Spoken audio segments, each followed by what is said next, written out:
Bonjour et bienvenue sur Charging Station pour un nouvel essai électrisant, celui aujourd'hui de la Volkswagen ID.3.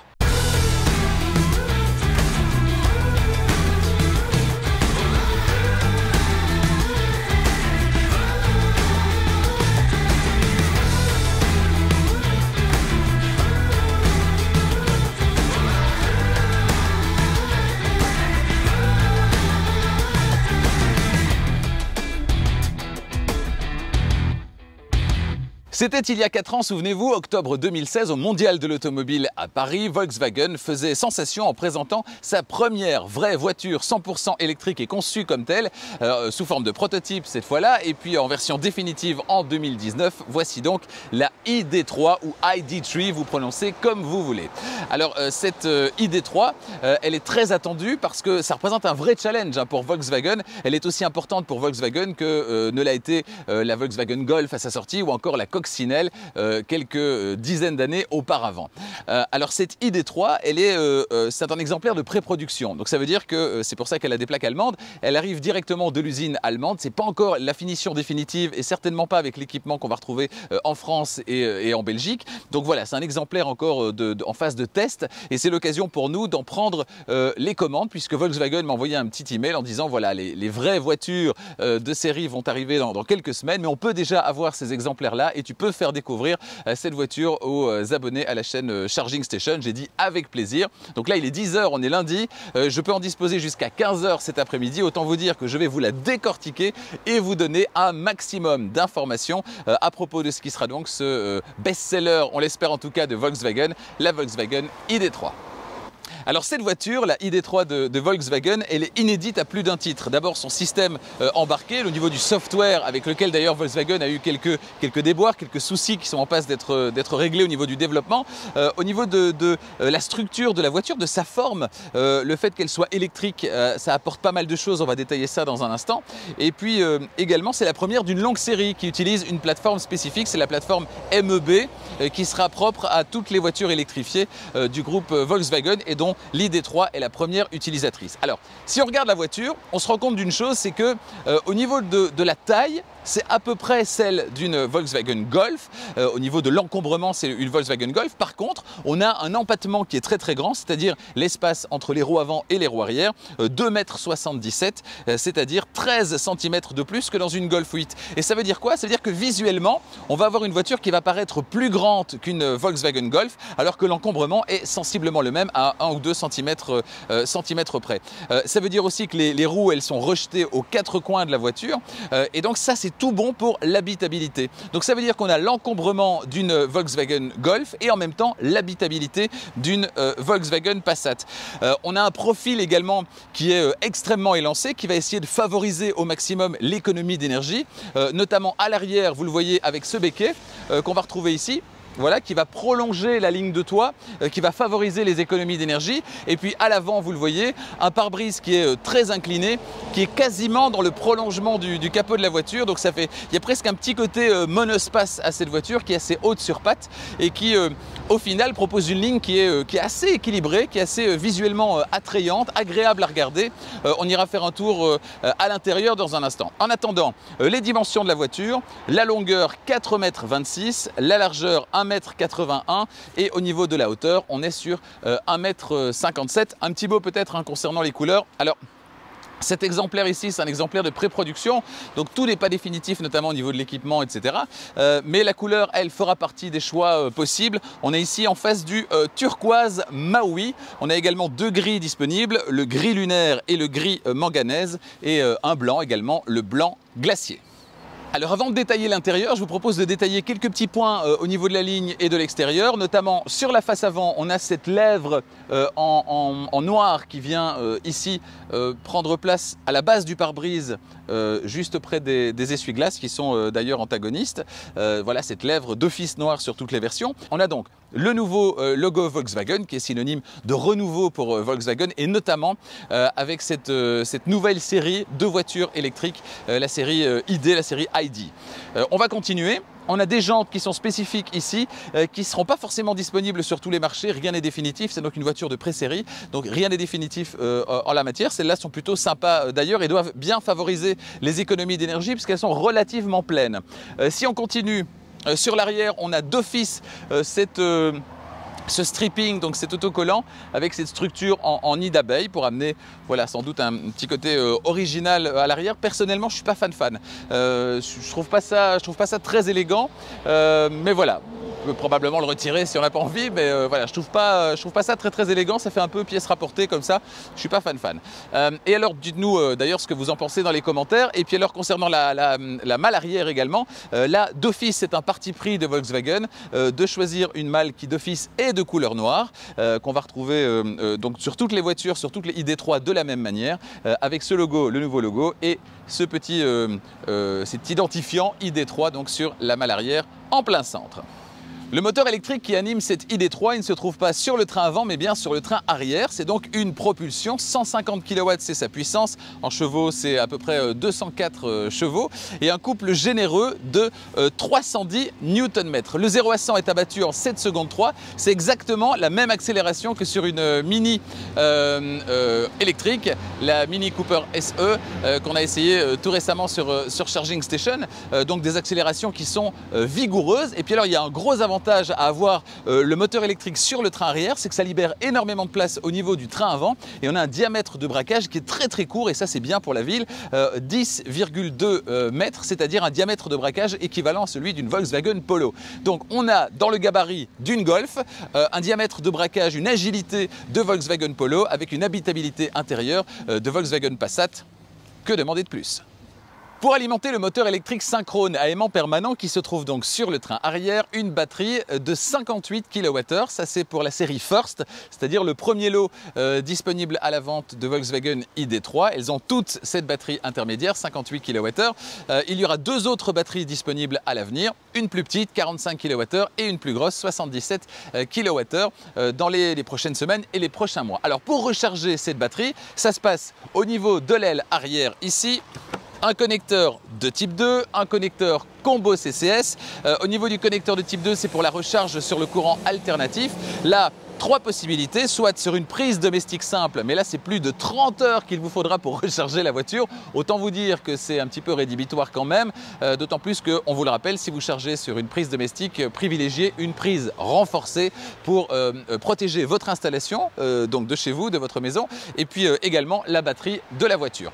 Si vous rechargez sur un chargeur, une borne de recharge, on peut aller jusqu'à du 11 kW en triphasé avec cette voiture, donc ça c'est plutôt pas mal. Ça va permettre de recharger la voiture en 6 heures à peine, donc c'est très bien. Si vous rechargez sur du 7,4 kW en monophasé à ce moment-là, vous allez mettre à peu près 8 heures, ce qui reste tout à fait correct pour recharger la batterie de cette voiture. Sur le courant continu, vous avez accès évidemment aux bornes ultra rapides avec le connecteur ici combo CCS qui va vous permettre de récupérer à peu près 80% d'autonomie en 30 minutes. Accès au réseau Ionity évidemment, dont Volkswagen, le groupe Volkswagen fait partie, qui vous permet évidemment des recharges rapides sur la route des vacances par exemple. Avant de découvrir l'intérieur, on va découvrir le coffre de cette ID3. L'ouverture, c'est via un petit basculement du logo. L'ouverture qui n'est pas électrique malheureusement. Et on découvre quoi? On découvre un coffre. Alors d'abord aux dimensions généreuses. On est sur 385 litres avec la banquette arrière droite. Une banquette arrière 60-40, vous le voyez. 1267 litres avec la banquette arrière rabattue. Ce qui est amusant, c'est que regardez, ici, on n'a pas accès vraiment au... on aurait préféré avoir des petits boutons pour rabattre la banquette arrière parce que c'est difficile d'y avoir accès. Donc depuis le coffre, c'est compliqué. Donc on est obligé, venez, de venir ici au niveau des places arrière pour pouvoir basculer la banquette arrière. C'est pas possible de le faire à partir du coffre. C'est un petit détail, ça vaut ce que ça vaut. Dans ce coffre, on a des crochets. Ici à droite, ici à gauche également, et dans le fond du coffre, 4 crochets disponibles également pour, entre autres, regarder que le sac qui contient les câbles de recharge ne bouge pas. Cela dit, en dessous du plancher du coffre, qui d'ailleurs est bien épais, hein. Il est très moelleux ce plancher du coffre, il est très épais. On a encore un espace ici qui va permettre éventuellement de pouvoir caser les câbles de recharge, histoire que ça ne traîne pas dans le coffre. On dispose également d'une prise 12 volts, ça se passe ici, du côté droit. Bref, une belle surprise finalement, le coffre de cette ID3. Non. Avant de prendre place à l'avant, on va commencer par l'arrière. Est-on bien installé à l'arrière de cette Volkswagen ID3? Eh bien, venez avec moi. Le siège avant est réglé comme pour moi. Je mesure 1,90 m et vous le voyez, pas de problème. Ça passe. Ça passera donc évidemment si vous avez des enfants, des adolescents plutôt bien installés à l'arrière. Le seul petit bémol, je trouve, c'est que la banquette est très inclinée. Donc l'avant de la banquette est vraiment très vers le haut. Donc on a une forme en V comme ça qui est voilà, sans doute un petit peu fatigante sur long trajet. Pour le reste, c'est plutôt sympa. On a les commandes de vitres électriques qui se trouvent sur les portières. Mais en matière d'équipement, il n'y a pas grand chose d'autre, il n'y a rien d'autre, je dirais même. Ici au niveau de l'arrière de la console centrale, on voit bien qu'il y a un petit cache, donc j'espère que c'est un véhicule de pré-série. J'espère que sur les versions définitives on aura quelque chose, et notamment des prises USB, ce qui me semble être un minimum ici à l'arrière de la voiture. Donc là il n'y a rien, j'espère que ça va changer. Par contre, il n'y a rien non plus au niveau des pieds, donc il n'y a pas de tunnel central, donc ça veut dire qu'on peut facilement glisser d'une place à l'autre. Vous voyez ici il n'y a rien du tout, voilà, pas de tunnel de transmission évidemment, donc ça c'est plutôt agréable, et notamment pour celui qui devra prendre place sur la partie centrale. Bienvenue à bord de la Volkswagen ID3. Alors on rappelle que c'est un exemplaire de pré-série, donc au niveau des finitions, etc., c'est pas encore la version définitive. Et j'ai envie de dire heureusement, parce que là c'est un peu tristounet hein, à l'intérieur de cette voiture. On espère qu'on aura d'autres choix, notamment en matière de coloris intérieur, pour apporter un petit peu de joie et de gaieté dans cet intérieur qui est pas vraiment coloré. Et puis alors ce qui me dérange un petit peu, et j'ai peur que ce soit le cas également sur les exemplaires définitifs, c'est qu'il y a quand même beaucoup de plastique, du plastique qui fait très plastique, et ça c'est un peu gênant quand même. Au niveau des portières, voilà, on a déjà ici des portières qui sont un peu griffées, alors cette voiture elle est toute neuve, elle sort de l'usine. Voilà, ici au niveau du tableau de bord en face du passager, c'est dur. Il n'y a que sur la partie supérieure qu'on a vraiment du plastique moussé, et encore pas partout, hein. Ici au-dessus c'est dur aussi, donc il y a vraiment très peu de plastique moussé, beaucoup de plastique dur et du plastique qui visuellement à l'œil est pas très agréable. Donc ça c'est un petit peu dommage. On a ça sur les portières, on a ça ici face aux passagers, face au conducteur en partie basse et en partie haute, et donc sur la portière conducteur également, ainsi que sur toute la console centrale. C'est donc beaucoup de plastique dur. C'est vraiment dommage, et j'espère que Volkswagen pourra corriger ça à l'avenir sur les exemplaires de série, ou peut-être un petit peu plus tard sur d'autres finitions. À part ça, on a un intérieur qui est extrêmement épuré, efficace, avec un écran central tourné légèrement vers le conducteur, un écran qui se trouve derrière le volant qui conserve ses boutons avec des petites surfaces tactiles, et puis quelques boutons également sur la gauche. Alors je vous propose de détailler tout ça. On commence sur la gauche avec les commandes très logiquement liées au rétroviseur électrique pour le conducteur, du côté gauche et du côté droit, côté conducteur, côté passager, rétroviseurs qui sont dégivrants également, possibilité de verrouiller la fermeture et l'ouverture des vitres à l'arrière pour les enfants, évidemment, empêcher qu'ils ouvrent les vitres. Et alors concernant ces vitres, il y a alors quelque chose de très original, c'est qu'on a 2 boutons de commande alors qu'il y a 4 vitres électriques. On a donc ce petit bouton Rear sur lequel vous allez appuyer, et du coup vous commandez les vitres arrière. Voilà, c'est assez étonnant. Pourquoi avoir fait l'économie de 4 boutons? Je comprends pas bien. Cela dit, c'est pas un problème au quotidien, mais c'est juste étonnant, c'est la première fois que je vois ça. Du côté du tableau de bord, à l'extrême gauche, on a donc ce pavé qui est lié qui permet de commander les fonctions liées au phare. Et puis sur le volant, on a de manière très traditionnelle à gauche les commandes liées notamment au régulateur de vitesse, à droite notamment toutes les fonctions de commande vocale et également de volume, plage, etc. Derrière le volant, les commodos traditionnels avec les clignotants du côté gauche évidemment, avec tout ce qui est essuie-glace du côté droit, donc c'est tout à fait classique. Et puis alors sur l'écran qu'on va retrouver derrière, écran qui est bien positionné, qui est plus en avant par exemple que ce qu'on peut retrouver sur une Mini électrique où il est un petit peu plus derrière. Ici, on a un écran qui est plus avancé, donc c'est assez agréable. Et alors, on a sur la droite le Komodo qui va permettre le sélecteur de vitesse, qui est exactement le même principe qu'on retrouve sur une BMW i3. Alors, je ne sais pas pourquoi ils ont été reprendre cette idée. Ma foi, c'est plutôt agréable, hein, c'est plutôt intuitif en fait d'avoir ce Komodo à cet endroit. C'est plutôt sympa, avec une poussée vers l'avant pour passer en mode drive, une poussée vers l'arrière pour passer en marche arrière, et le bouton parking qui se trouve ici sur le côté droit. Jusque-là, c'est plutôt bien fait. J'attends de rouler avec dans quelques instants pour voir ce que ça donne sur la route, mais jusque là c'est plutôt agréable. Au niveau de l'écran central ici, on a un écran qui est réparti avec plusieurs zones, hein. On peut accéder aux fonctions du véhicule, aux fonctions du téléphone. On a ici la partie radio, on a ici la partie liée à la navigation, et alors à mon avis on peut swiper pour se retrouver sur un écran avec des petits raccourcis quand on fait un swipe vers la gauche, et un autre écran vers la droite, voilà, où on aura là plus d'infos, par exemple sur la consommation, etc. Là, il n'y a pas de téléphone connecté, mais donc réglage de téléphone là aussi, d'autres réglages ici, des réglages encore là au-dessus. Et on a un petit bouton, voilà, qui peut s'apparenter à un bouton de smartphone pour revenir chaque fois au menu principal, pour zapper entre les menus. Ici, on a, vous le voyez, en permanence disponible les indicateurs de siège chauffant. Ici, les fonctions liées au chauffage pour le conducteur, pour le passager. Et puis au centre, on a ce bouton, voilà. C'est pas vraiment un bouton en fait, hein, c'est une zone où on va slider vers la gauche ou vers la droite pour augmenter ou diminuer le volume. Alors j'en ai vu certains qui, lors d'essais équivalents d'essais découverts de l'ID3, disaient que c'était pas pratique au volant. Au contraire, moi je trouve que c'est assez pratique. Alors d'abord, il y a toujours la possibilité de le faire sur le volant, donc ça ne change pas. Mais je trouve que c'est assez sympa parce que le doigt, c'est comme une petite rigole, vous voyez ici. Et donc le doigt rentre bien dans la rigole. Et on ne doit pas vraiment faire attention à pousser sur un bouton en particulier. Dès le moment où le doigt est dans la rigole, bah c'est plutôt efficace finalement. Donc moi je vois pas trop où est le problème. D'autant plus que je le disais, il y a toujours possibilité de régler le volume via les touches sur le volant, ce qui est quand même la solution la plus simple. Alors ici en dessous, donc on a sur la partie centrale évidemment les 4 feux clignotants. On a le menu climatisation avec climatisation classique ou climatisation intelligente, genre chauffer les mains, chauffer les pieds, vue dégagée, etc., etc. Donc climatisation classique au centre, voilà, avec un écran qui répond assez bien finalement, hein. Voilà, et une climatisation qui là est en position maxi et qui fait pas trop de bruit. Donc c'est plutôt agréable et ça rafraîchit assez rapidement. Et ici on voit bien le petit témoin de volant chauffant par exemple. Et ici pour les sièges, voilà, siège conducteur avec 3 niveaux de réglage pour le siège chauffant, également pour le passager. Et alors on en était où? Donc climatisation, menu parking également ici, et puis menu assist. Alors vous voyez, ça bouge un petit peu quand même, hein. Donc quand je pousse sur le bouton ici, il y a quand même toute la tranche ici qui bouge un petit peu. J'espère qu'ils vont régler ça sur la version de série, parce que ça fait pas très sérieux.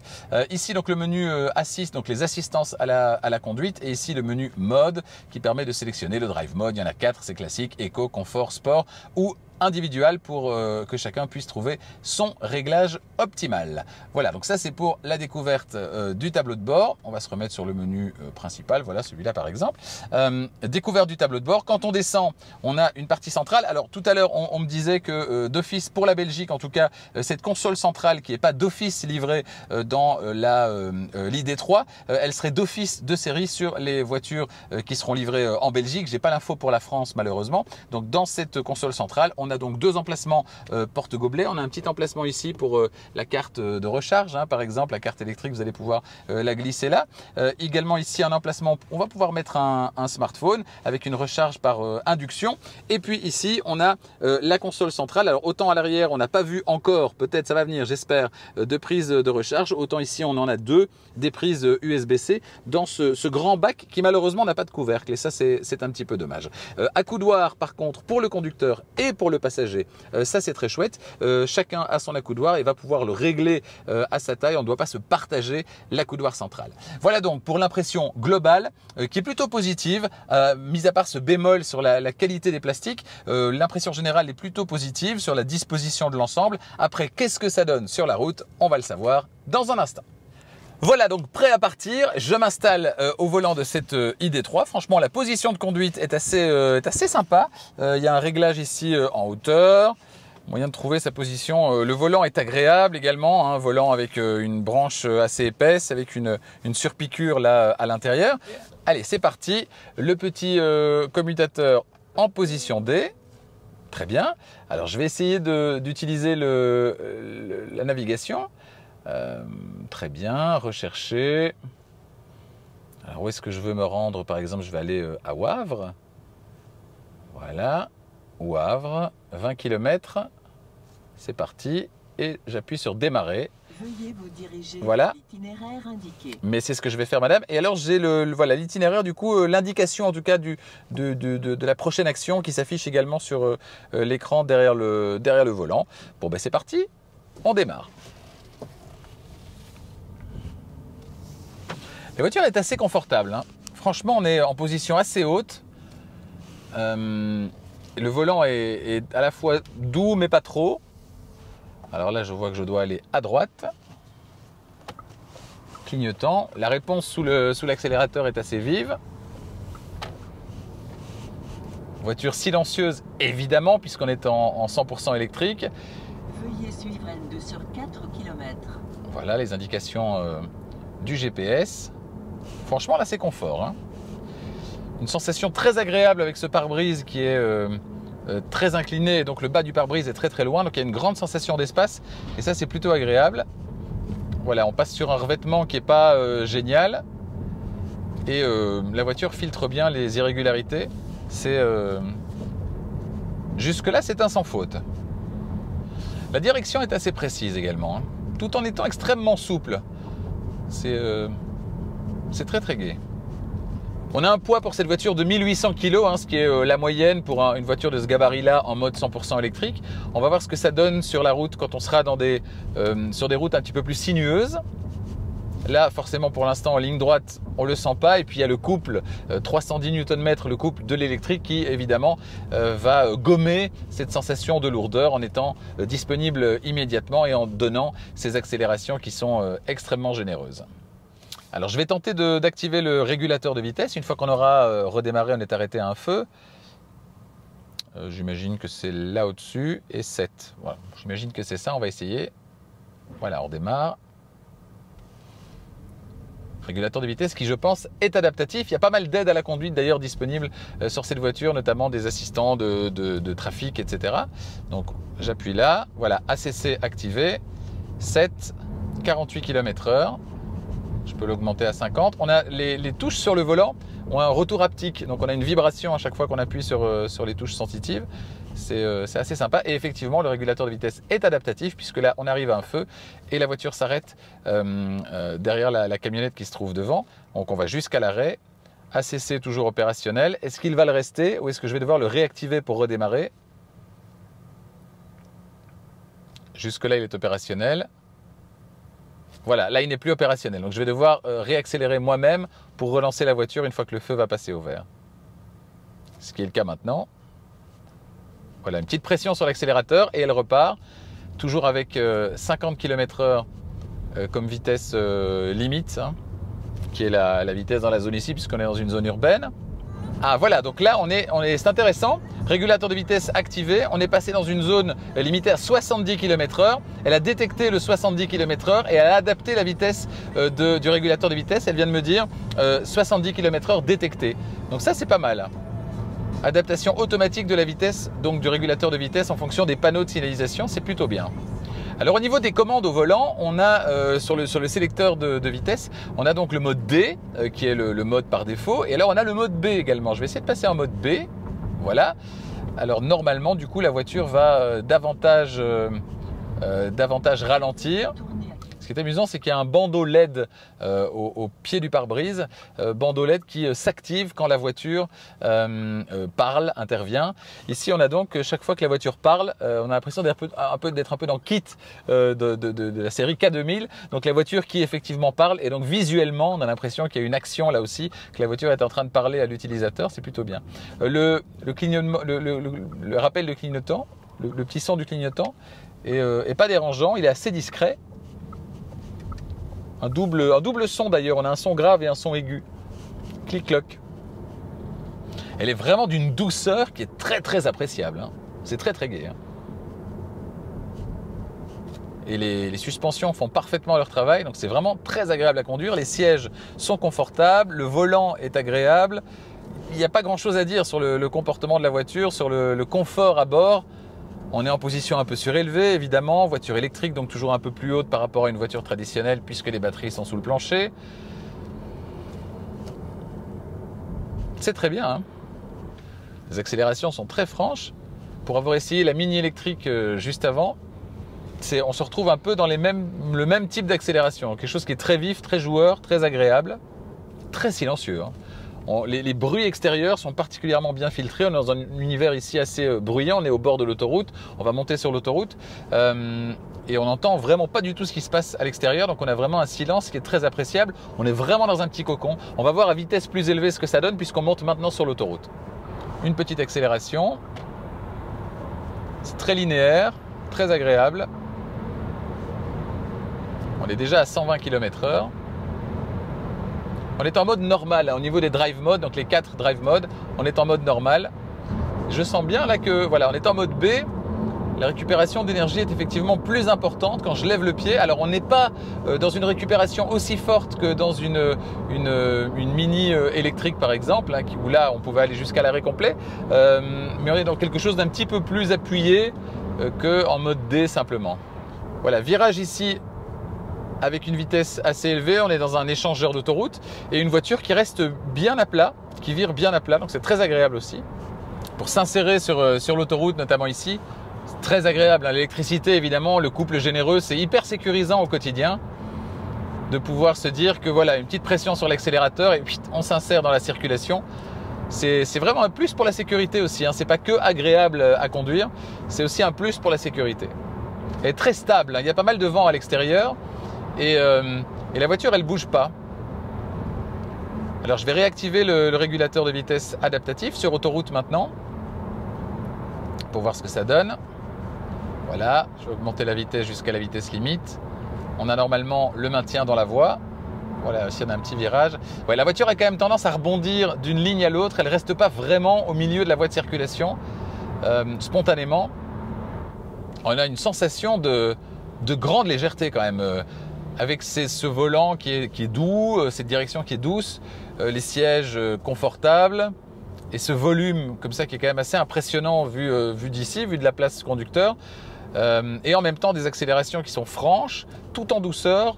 Il y a beaucoup de douceur, beaucoup de douceur. Certainement en venant de la Mini électrique, ça c'est sûr. Alors concernant l'autonomie, la consommation, c'est difficile d'avoir des données précises. D'abord parce que c'est un exemplaire de pré-série et puis en plus parce qu'on ne va pas rouler suffisamment pour avoir une vue assez claire de ce que sera la consommation réelle. Donc je préfère ne pas en parler là maintenant.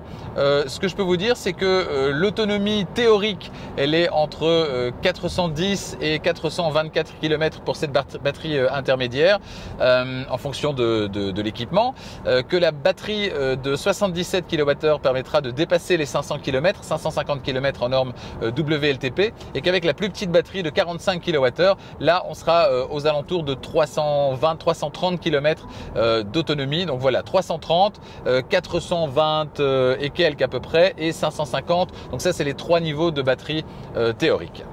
Voilà, virage assez serré ici, de nouveau un échangeur. Ça vire bien à plat. Elle se penche pas trop. Donc on va s'arrêter dans les prochaines minutes sur le parking d'un magasin de sport bien connu qui propose un chargeur rapide, voir un petit peu ce que ça donne au niveau de la recharge, même si là on n'en a pas encore vraiment besoin. Allez, on s'arrête dans quelques instants. Alors la recharge sur une borne rapide avec cette ID.3, ça se passe comment? Ça se passe comme avec toutes les voitures électriques. Je vous propose de venir, on est sur le parking d'un magasin Decathlon avec un chargeur rapide, donc chargeur courant continu. On ouvre la trappe, on ouvre l'accès au connecteur combo CCS. On branche la voiture, voilà qui est fait. On passe le badge. Et c'est parti!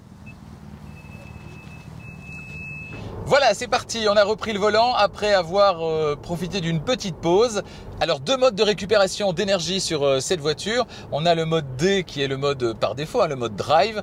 En mode drive, je lève le pied de l'accélérateur, hop, et j'ai un ralentissement qui s'apparente à un ralentissement sur une voiture à moteur thermique, voilà, une décélération naturelle.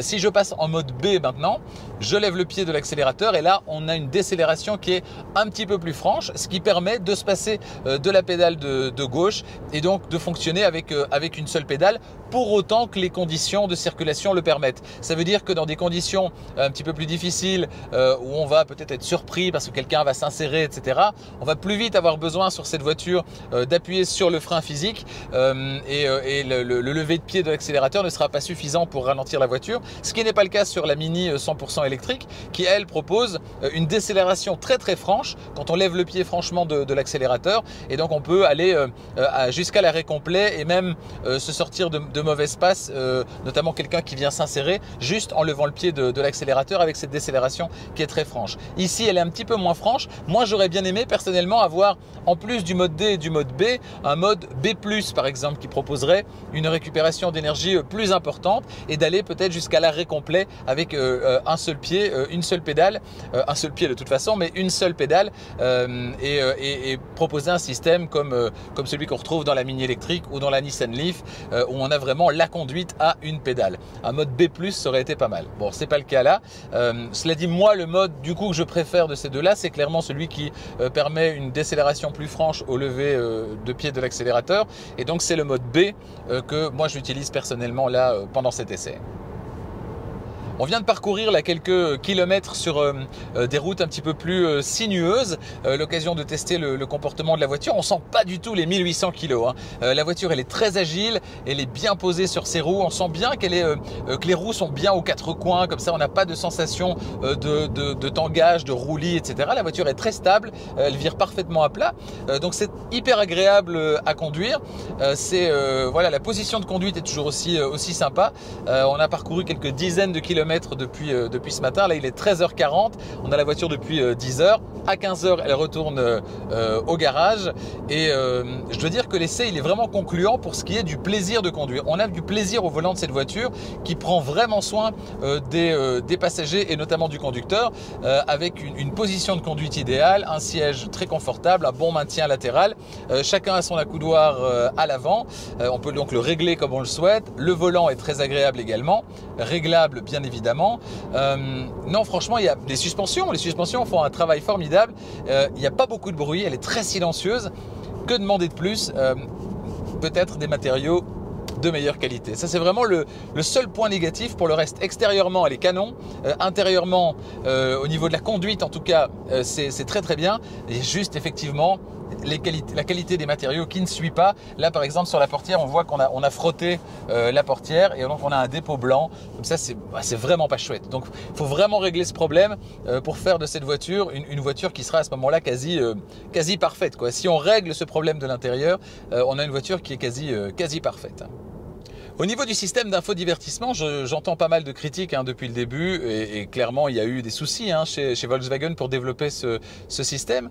À l'usage, franchement, alors on sent que c'est un système qui est encore un peu jeune, mais à l'usage c'est quelque chose qui fonctionne finalement assez bien, c'est assez intuitif, et il y a quelques petites fonctions qui sont très agréables. Les menus sont disposés de manière assez cohérente, donc il n'y a pas de gros soucis. Alors il y a quelques ajustements à faire, mais c'est un système qui est bien né et qui pourra certainement encore s'améliorer dans le futur. Donc de ce côté-là, rien à signaler. On a par exemple cette réglette qui sert à régler le volume avec un slide gauche-droite. Moi je trouve ça plutôt pas dérangeant, et c'est même, on peut même voilà, la repérer parce qu'il y a une forme creuse, donc on peut même la repérer sans quitter la route des yeux. Donc je trouve ça plutôt bien fait finalement. Qu'en est-il du prix à présent de cette Volkswagen ID.3? Alors avant que la gamme ne s'élargisse aux autres capacités de batterie et finition, pour l'instant on a donc la série First qui est disponible à partir de 37 990 € en Belgique, 39 990 € sur le marché français. La First Plus disponible à partir de 44 410 € sur le marché belge, 44 990 € sur le marché français. Et puis on a également la First First Max qui propose l'équipement le plus large évidemment, 50 160 € en Belgique et en France 49 990 €. Tous ces prix, notamment en France, s'entendent bonus de 7 000 € ou 3 000 € non déduits. Les deux finitions inférieures, donc la First et la First Plus, ont droit à 7 000 € de bonus et la finition First Max a droit à donc 3 000 € de bonus. Donc ces deux bonus doivent encore être déduits des prix que je viens de vous annoncer. Il est bientôt 15 h, ça fait presque 5 heures déjà qu'on est au volant de cette voiture, la Volkswagen ID.3 exemplaire de pré-production. Alors qu'est-ce qu'on en pense? Qu'est-ce qu'on peut tirer comme conclusion? Moi je vous dirais que extérieurement, d'abord, elle en impose. Je trouve qu'elle est très sympa, très agréable à regarder, un mélange de lignes plus tendues et de courbes avec un profil un peu monospace quand même, hein, tout en étant beaucoup plus basse qu'un monospace évidemment, avec cette face avant qui assume le fait de se passer de calandre puisqu'elle n'en a pas besoin, et cette face arrière qui assume également le fait d'être noire sur toute la version, et une face arrière qui ne manque pas d'élégance non plus. Donc je trouve que visuellement, franchement ça le fait, à part cet autocollant dont je parlais tout à l'heure mais qu'on peut certainement retirer. Pour le reste, c'est une réussite. Alors, à l'intérieur, on l'a vu tout à l'heure, la qualité des plastiques n'est pas géniale. Donc ça, c'est un bémol, un gros bémol, je dirais, de la part de Volkswagen. Il faut vraiment trouver une solution pour améliorer la qualité des plastiques. Il y a très peu de parties qui sont en plastique moussé. Le reste, c'est du plastique dur et il y en a partout, sur les portières, sur la partie centrale et sur la console entre les sièges. Donc là, ça va vraiment pas. C'est vraiment pas terrible du tout. Donc ça, c'est vraiment dommage. Il faut vraiment trouver une solution. On espère que ça va s'améliorer sur les exemplaires définitifs, les exemplaires de série. On aura l'occasion de tester ça dans les prochaines semaines. Alors au niveau du comportement routier, là par contre c'est la bonne surprise, c'est génial. Elle est hyper confortable, on est bien installé. Les commandes tombent naturellement sous la main, le volant est très agréable, la direction est très agréable, les suspensions font bien leur travail. Donc ça c'est la vraie bonne surprise, on est hyper confortable à bord de cette voiture qui est extrêmement silencieuse en plus. Donc ça, plus la douceur des suspensions et du volant, on a vraiment une conduite qui est hyper agréable. Donc ça, c'est le gros point positif de cette voiture. Il y a de la place, évidemment, on l'a dit, hein, elle braque très court, elle braque comme une Polo, tout en ayant l'espace intérieur d'une Passat. Donc ça, c'est aussi un très bon point, un point très positif. De la place à l'avant, de la place à l'arrière et un volume de chargement tout à fait correct. Donc de ce côté-là, absolument aucun souci. Alors, quelques mots maintenant à propos du système d'infodivertissement. Donc j'ai entendu pas mal de critiques, notamment de certains de mes confrères qui ont découvert la voiture comme moi, qui se plaignaient par exemple d'avoir un bouton arrière pour pouvoir avoir accès aux commandes de vitres électriques arrière. J'ai pas trouvé ça rédhibitoire vraiment. Passe pas son temps à utiliser les vitres arrière, donc c'est une fois que ça va arriver de temps en temps. Voilà, je ne sais pas pourquoi ils n'ont pas mis 4 boutons, mais est-ce que c'est vraiment grave? Je ne pense pas. Les commandes qui sont des commandes coulissantes au niveau du réglage du son ou du réglage du volume ou du réglage de la température, certains trouvent ça pas terrible. Moi au contraire, je trouve ça plutôt facile à repérer sans quitter la route des yeux. Et quand bien même, il y a aussi alors pas pour les températures, mais en tout cas pour le volume sonore, il y a les commandes sur le volant et ça fonctionne bien.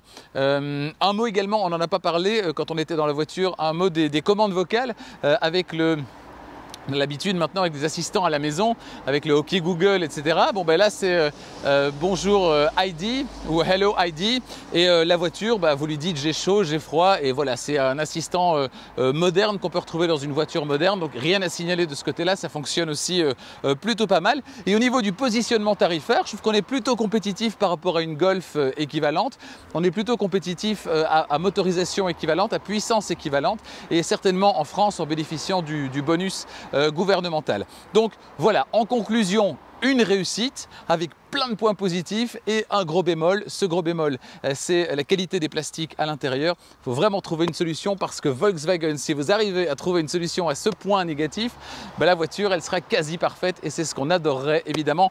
On adorerait en voir plein sur nos routes parce qu'elle est pétrie de qualité, cette voiture, cette Volkswagen ID.3.